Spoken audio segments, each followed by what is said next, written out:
Hello po sa inyong lahat mga ka-crypto. Ako po si Pinoy Crypto Trader at sa video na ito ay atin pong pag-uusapan ang aking technical analysis dito po kay Pepe ngayon pong June 27 taong 2024. Pero quick update lamang po tayo dito kaya diretso na po tayo sa pag-technical analysis sa kanyang daily chart time frame na ito.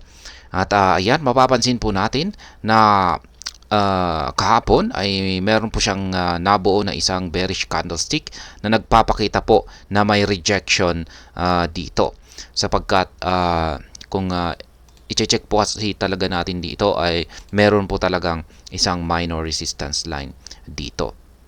Ayan, at mapapansin po natin na ayan na nga, maraming mga rejections dito. Ayan, dito sa mga candlestick natin dito karon siya ng rejection dito. Masasabi na rin natin na rejection ito. At ito, ayan, maraming mga rejections dito. Kaya yan po yung resistance line natin kung saan po bumangga yung candlestick ni Pepe nitong June 25 at saka 26. At nagpakita po ito na di po niya kinayang tagusin ito.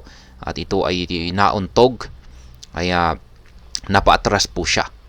Pero hindi po ibig sabihin nito na babagsak siya sapagkat yan, wala pa rin pong pagbabago sa nagbabagong signal ni Pepe. Di po tulad nila Bitcoin at yung ibang mga meme coins natin dyan na matindi pa rin yung ipinapakita nilang signal sa ating mga indicators. Sapagkat itong si Pepe ay mapapansin natin na medyo lumiliit po talaga yung kanyang mga sukat. Ayan, nag-curve pa siya rito. Yan, sa lower portion ng ating Halls with indicator dito. Nagko-curve na po siya. Mapapansin natin. Tapos lumiliit na yung kanyang sukat. Ito po yung kanyang bahagi na yan, yung kanyang portion na may pinakamalaki yung sukat ng kanyang katawan.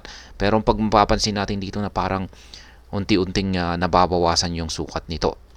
Kaya kung pag nagpatuloy po yan, ay ibig pong sabihin ay mukhang itong si Pepe ang mapapaaga yung recovery ni Pepe. Malamang pangungunahan niya yung recovery ng pagkakabagsak ng buong crypto market. Mukhang siya yung mauuna na magpapakita ng pagbangon. At maliban po dyan ay masasabi ko po na magpapatuloy lamang ang pag-angat ng market price ni Pepe basta yung nabubuong QQE bars natin dito ay ayan, magpapatuloy po siya dito sa upper portion na ito, upper portion ng ating QQE mode indicator dito.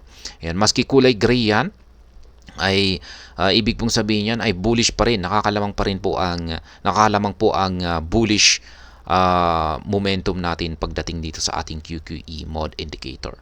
Kaya yan, nagpapakita na po ng early or maagang signal ang ating mga indicators dito na mukhang parang makaka-recover na itong si Pepe. Kaya pag mapapansin po natin na magpapatuloy po yung paglaki ng mga sukat ng nabubuong QQE bars natin dito, lalong-lalo na kung pag nagbago yung kulay nito at naging kulay blue, ay sa tingin ko ay tuloy-tuloy na po yung pag-angat ng market price ni Pepe. Ayan, at posible po siyang makabalik dito sa loob ng ating pattern dito na binubuo ng dalawang kulay puti na linya kung pag nangyari yan. Pero ang kailangan na rin po nating bantayan dito ay maski ganyan po yung signal natin dito ay wag po tayong pakakasiguro kung magagawa niyang basagin yung mga resistance line natin dito.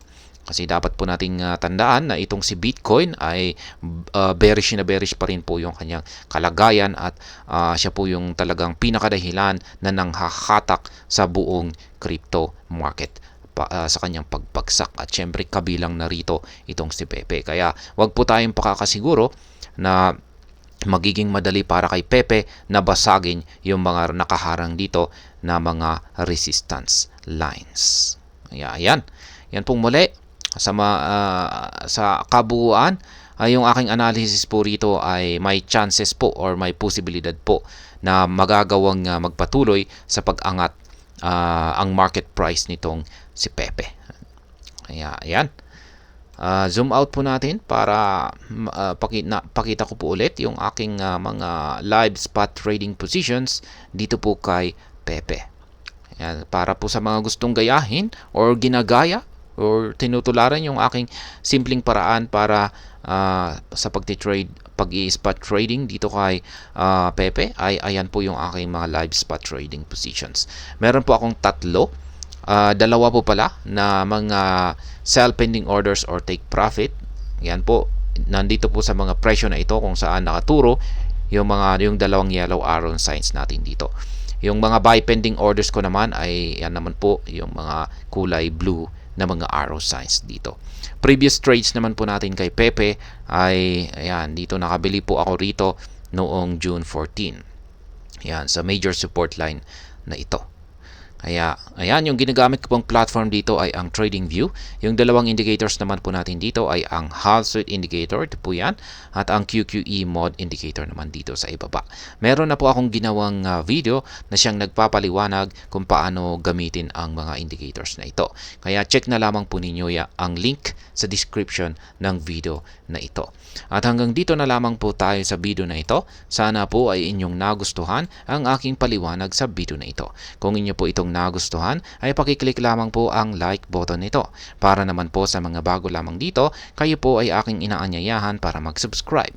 Pakiclick na rin po ang bell icon nito dahil ito po ang siyang magsisilbing notification nito sa mga bago kong videos na akin pong ina-upload sa aking YouTube channel na ito. Marami pong salamat sa panonood. Ingat po tayo lagi at God bless po sa ating lahat.